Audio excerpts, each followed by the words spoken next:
Mas Umam dan juga Bang Andreas. Tadi kan kalau tahun lalu yang jadi kritik adalah kenapa soal pencegahan, soal pemberantasan korupsi, demokrasi tidak banyak dibahas. Kalau Mas Umam melihatnya dalam 1 tahun terakhir ini, atau mungkin boleh dalam 10 tahun terakhir ini, gimana sih untuk poin-poin tadi?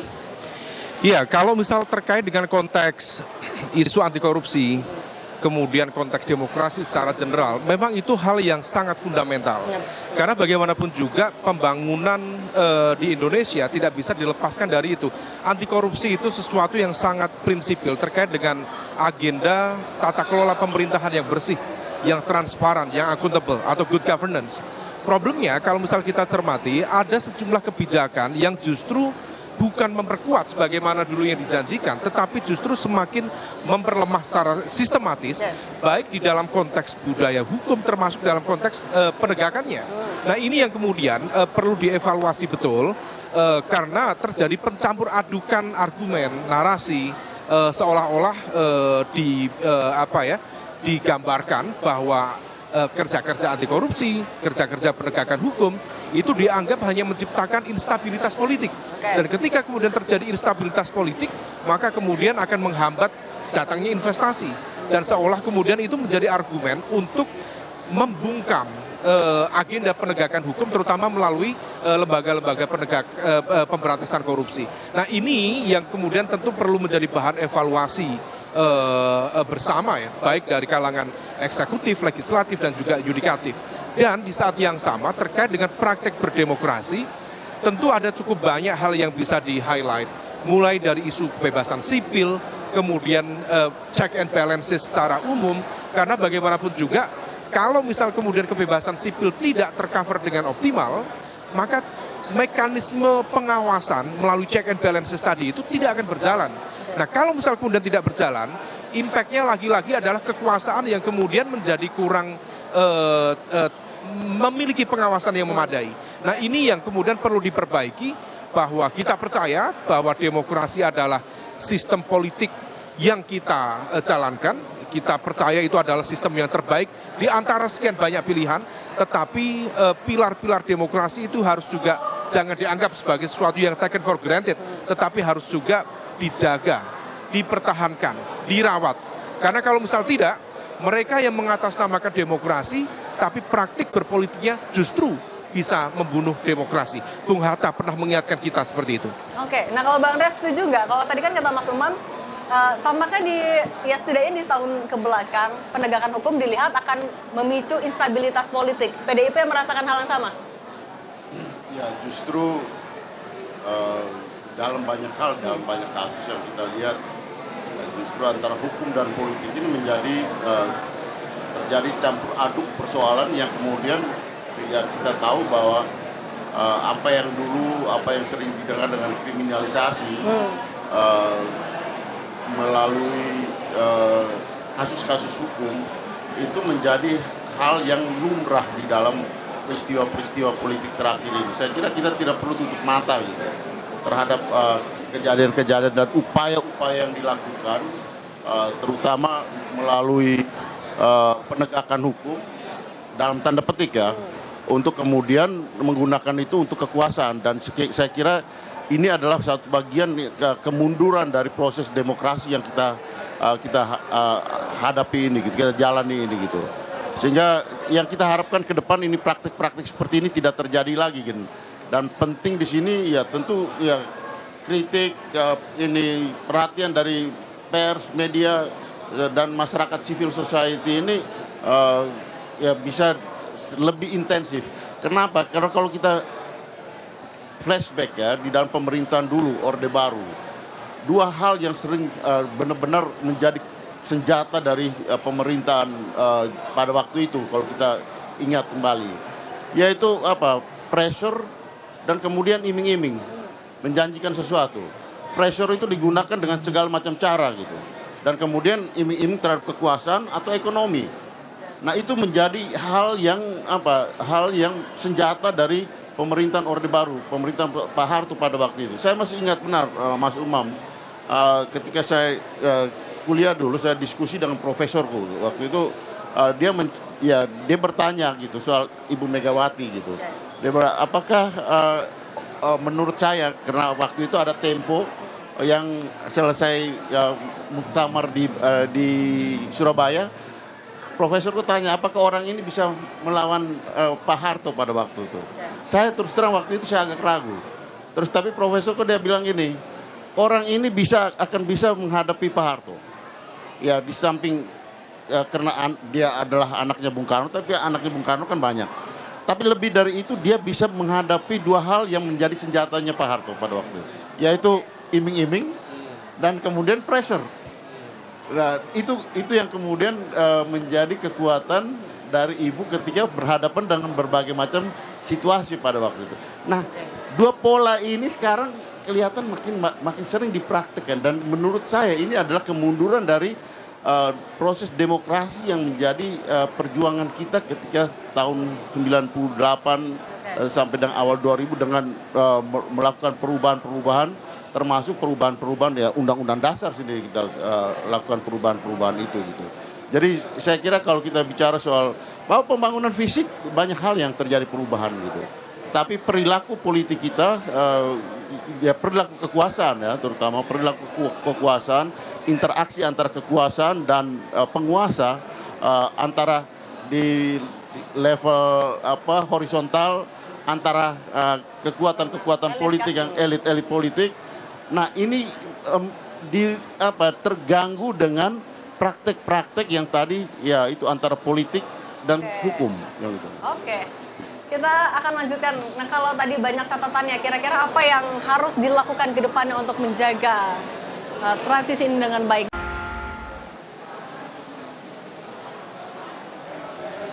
Terima kasih Anda masih bersama kami, saudara. Kita lanjutkan bersama dengan Mas Umam dan Bang Andreas di menit-menit menjelang dimulai sidang tahunan MPR RI. Nah, tampaknya kalau di layar kaca kita sama-sama lihat ya, tamunya memang sudah semakin banyak.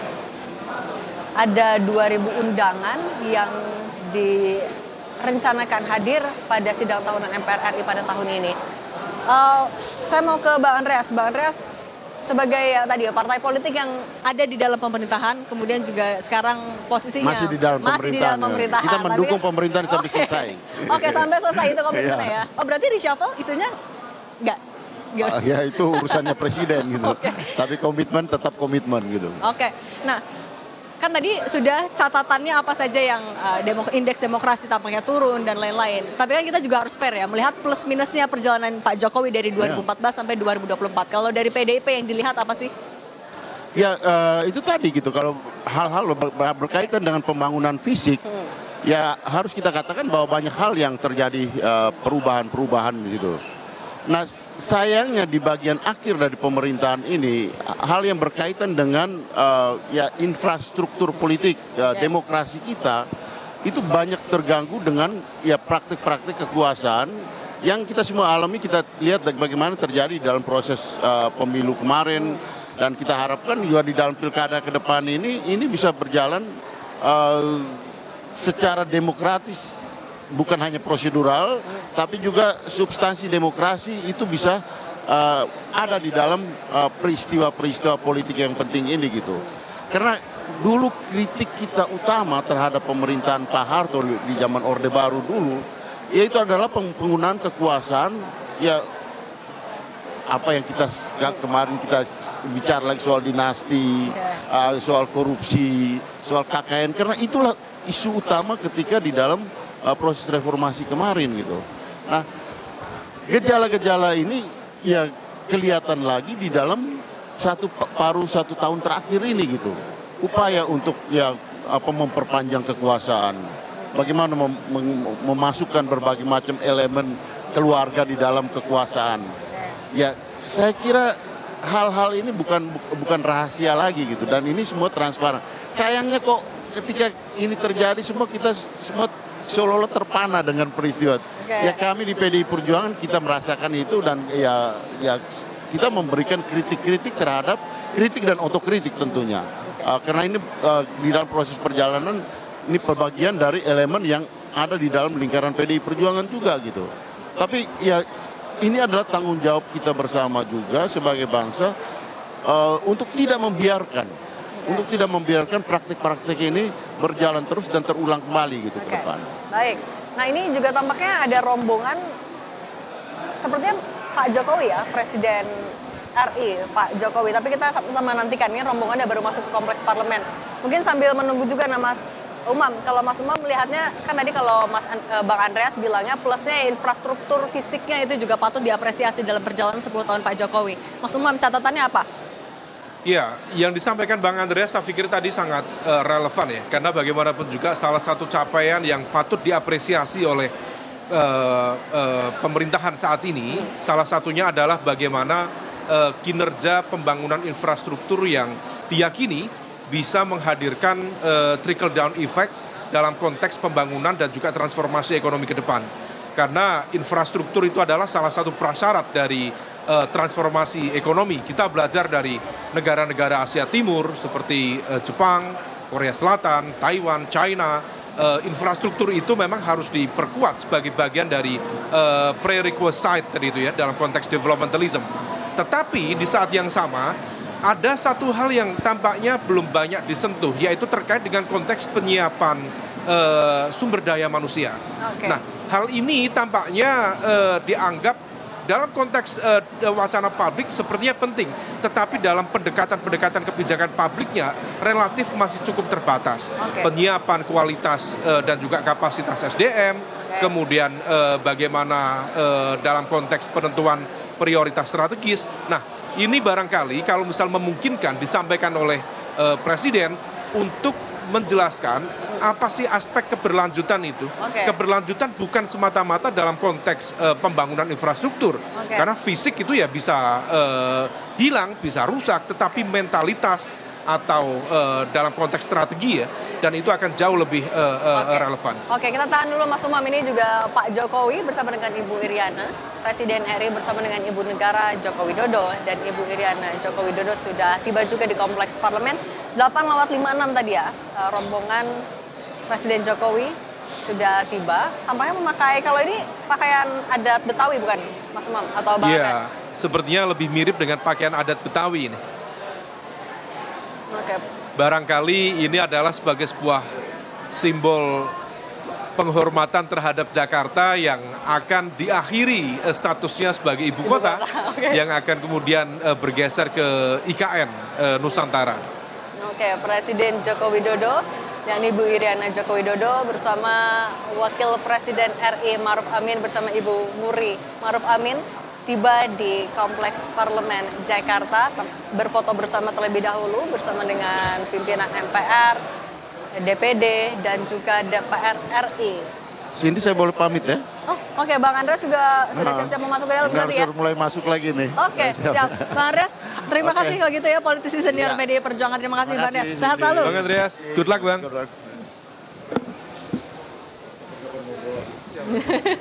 Oke. Ya, ini juga berarti jadi momen foto bareng di sidang tahunan MPR ya, di periode terakhir ini ya, Mas Umam. Iya. Ini tampaknya foto bersama dengan para pimpinan lembaga negara, dan ini menjadi simbol dari representasi kekuasaan eksekutif, legislatif, dan juga yudikatif. Oke, artinya ini dengan sudah hadirnya Presiden dan Wapres, ya semakin dekat waktu akan dimulainya sidang tahunan MPR RI.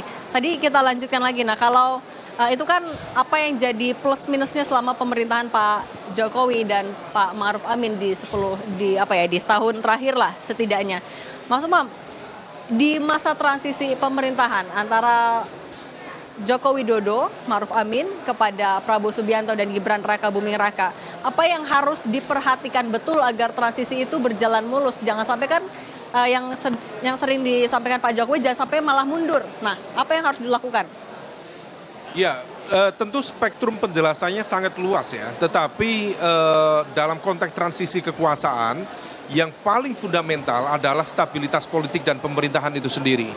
Nah, di dalam konteks ini tentu kemampuan kepemimpinan dari Pak Prabowo sebagai Presiden terpilih tentu diharapkan bisa mengelola dengan baik, memanage dengan baik, sehingga tidak banyak riak-riak dan juga faksionalisme yang terjadi.